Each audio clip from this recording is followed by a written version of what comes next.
Chapter 11. The Nest of the Mistle Thrush.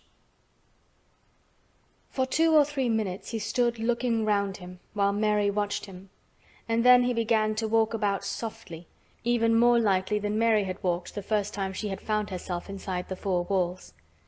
His eyes seemed to be taking in everything, the grey trees with the grey creepers climbing over them and hanging from their branches, the tangle on the walls and among the grass, the evergreen alcoves with the stone seats and tall flower urns standing in them.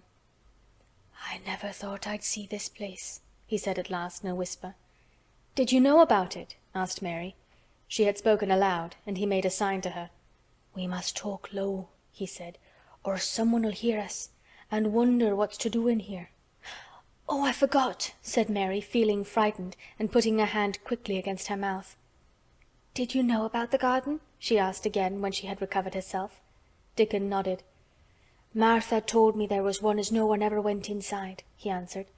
"Us used to wonder what it was like." He stopped and looked round at the lovely grey tangle about him, and his eyes looked queerly happy. The nests as'll be here come springtime," he said. "It'd be the safest nesting place in England. No one ever comin' near, and tangles o' trees and roses to build in. I wonder all the birds on the moor don't build here." Mistress Mary put her hand on his arm again without knowing it. "Will there be roses?" she whispered. "Can you tell?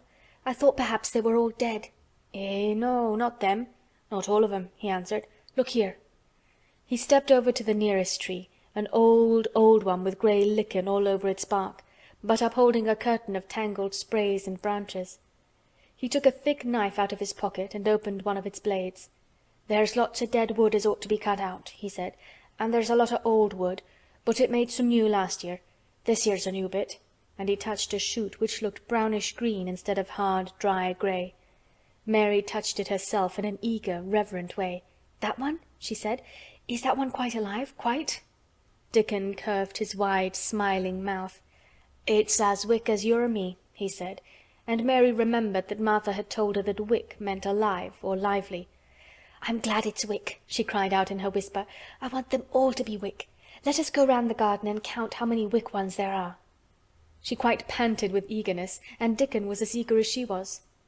They went from tree to tree and from bush to bush. Dickon carried his knife in his hand and showed her things which she thought wonderful. "They've run wild," he said, "but the strongest ones have fair thrived on it.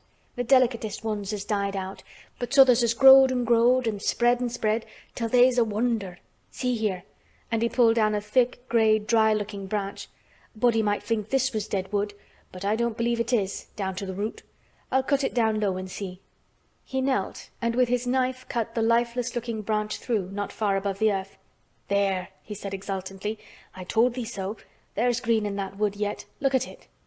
Mary was down on her knees before he spoke, gazing with all her might. "When it looks a bit greenish and juicy like that, it's wick," he explained. "When th' inside is dry and breaks easy, like this here piece I've cut off, it's done for.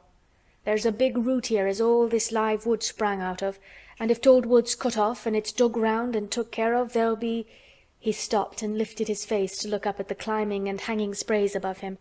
"There'll be a fountain o' roses here this summer." They went from bush to bush and from tree to tree. He was very strong and clever with his knife, and knew how to cut the dry and dead wood away, and could tell when an unpromising bough or twig had still green life in it. In the course of half an hour Mary thought she could tell too, and when he cut through a lifeless-looking branch she would cry out joyfully under her breath when she caught sight of the least shade of moist green. The spade and hoe and fork were very useful. He showed her how to use the fork while he dug about the roots with the spade and stirred the earth and let the air in. They were working industriously round one of the biggest standard roses when he caught sight of something which made him utter an exclamation of surprise. "Why," he cried, pointing to the grass a few feet away, "who did that there?" It was one of Mary's own little clearings round the pale green points. "I did it," said Mary. "Why, I thought tha didn't know nothing about gardening," he exclaimed. "I don't," she answered, "but they were so little and the grass was so thick and strong, and they looked as if they had no room to breathe, so I made a place for them. I don't even know what they are." Dickon went and knelt down by them, smiling his wide smile. "Tha was right," he said.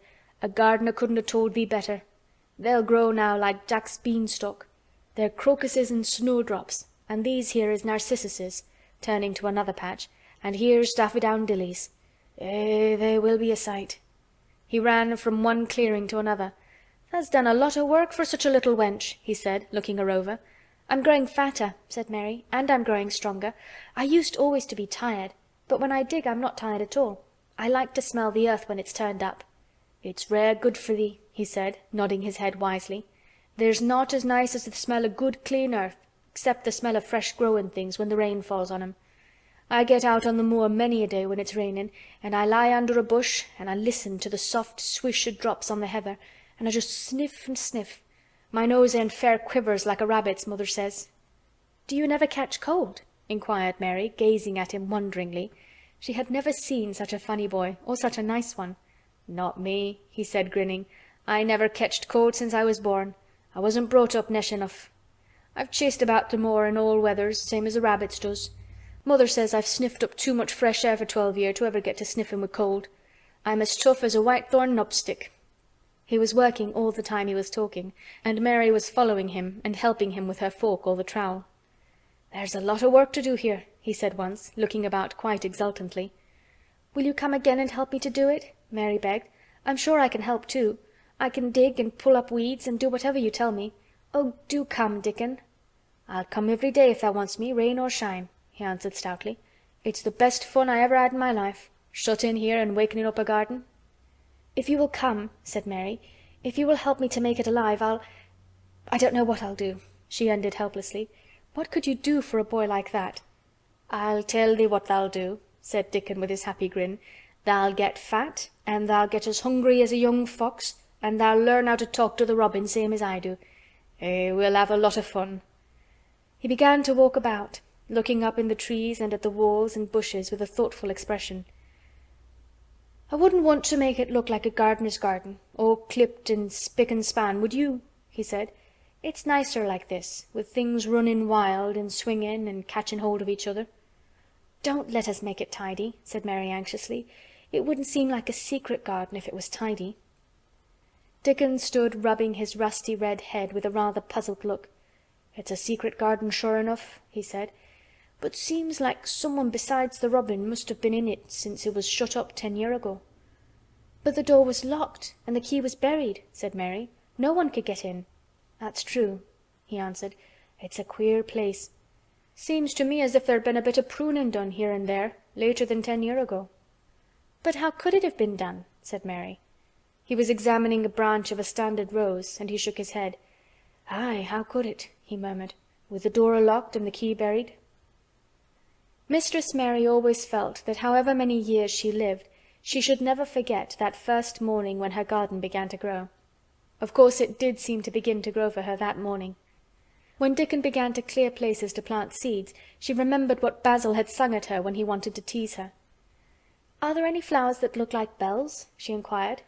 "Lilies of the valley does," he answered, digging away with the trowel. "And there's Canterbury bells and campanulas." "Let's plant some," said Mary. "There's lilies of the valley here already. I saw 'em. They'll have growed too close and we'll have to separate them, but there's plenty. T'other ones take 2 years to bloom from seed, but I can bring you some bits of plants from our cottage garden. Why does I want 'em?" Then Mary told him about Basil and his brothers and sisters in India, and of how she had hated them, and of their calling her Mistress Mary quite contrary. "They used to dance round and sing at me. They sang, 'Mistress Mary quite contrary, how does your garden grow, with silver bells and cockle shells and marigolds all in a row?' I just remembered it, and it made me wonder if there really were flowers like silver bells." She frowned a little and gave her trowel a rather spiteful dig into the earth. "I wasn't as contrary as they were." But Dickon laughed. "Eh," he said, and as he crumbled the rich black soil she saw that he was sniffing up the scent of it. "There doesn't seem to be no need for no one to be contrary when there's flowers and such like, and such lots of friendly wild things running about making homes for themselves, or building nests and singing and whistling, does there?" Mary, kneeling by him holding the seeds, looked at him and stopped frowning. "Dickon," she said, "you're as nice as Martha said you were. I like you, and you make the 5th person. I never thought I should like 5 people." Dickon sat up on his heels as Martha did when she was polishing the grate.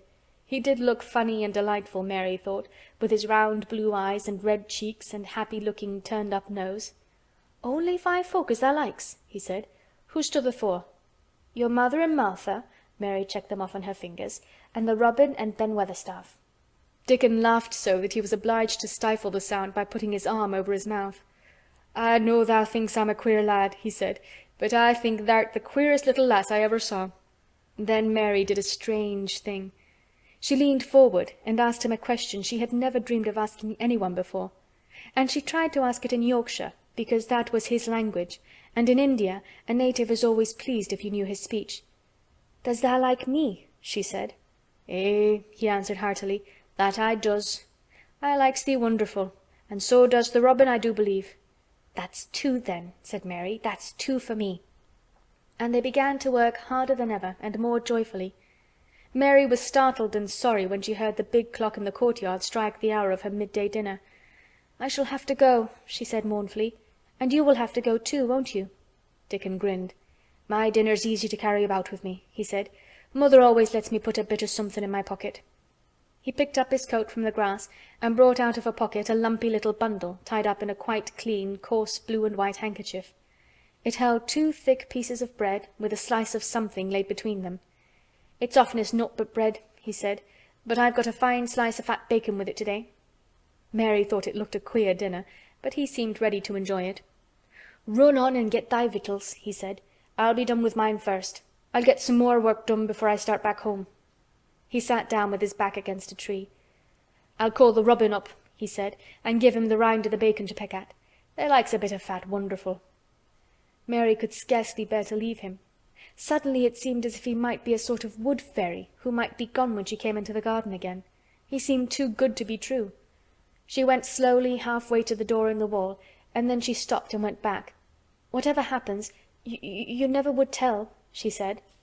His poppy-colored cheeks were distended with his first big bite of bread and bacon, but he managed to smile encouragingly. "If thou was a missel thrush and showed me where thy nest was, does thou think I'd tell anyone?" "Not me," he said. "Thou'rt as safe as a missel thrush." And she was quite sure she was. End of chapter 11.